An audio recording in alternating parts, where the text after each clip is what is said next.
There was a tiger in a New York zoo that was diagnosed with COVID-19. Did you guys hear about this? I'm sure you did. I did. It was around the beginning part of April and it hit the headlines and I was literally like, oh my gosh, probably blew your mind too. I mean, it raises so many questions, right? Like if an animal, a tiger can get coronavirus, what does that mean for our house pets, our dogs and our cats? And then what does it mean if they can get coronavirus? If they can get it, can they then give it to us?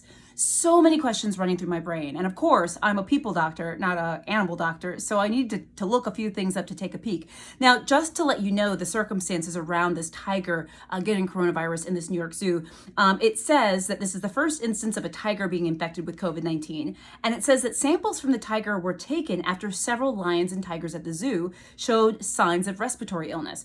Public health officials believe the large cats became sick after exposure to an employee who was actively shedding virus at the zoo.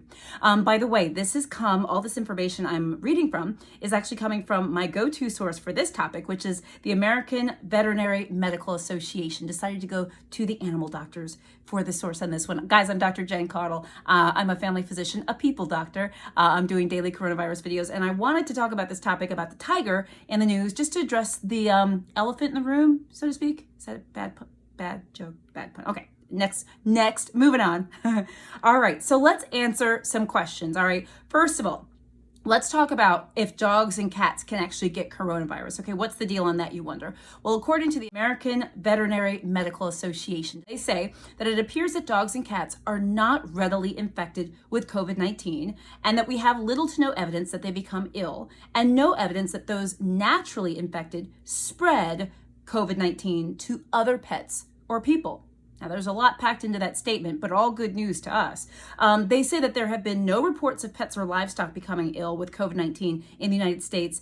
And once again, just to reiterate it, no evidence that domestic animals, including pets and livestock, can spread COVID-19 to people. So once again, reiterating those points. Guys, that's really good news, don't you think? So now let's go on to what you should do and how you should feel, okay? So first of all, if you don't have any symptoms of COVID-19 and you have a dog or a cat or a bird or whatever you do, carry on, as they say.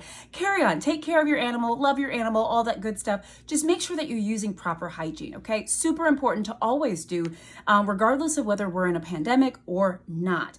This, of course, includes things like your interactions with the animal, handling food, waste, supplies, all that stuff. So that's the stuff we should all be doing anyway.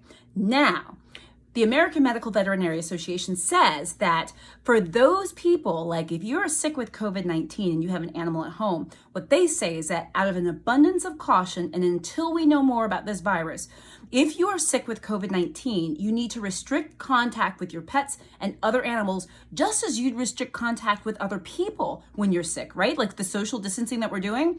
Or like think about when you have the flu or you have a cold in normal times, right? You're sick. You stay away from other people because you don't want to get them sick or what have you. Do the same thing with your animal if you have COVID-19. And if that's the case, have someone else in your household take care of the animal with feeding and otherwise caring for the animals and pets, okay? If you have a service animal or you're the only one at home to take care of your pet and you are sick with COVID-19, make sure that you wear a face mask. Don't share food, don't kiss, don't smooch, don't hug your animal, wash your hands before and after. Every day there's new information, but as I always say, we are going to get through this. I am Dr. Jen Caudle, and I will see you tomorrow with more coronavirus updates.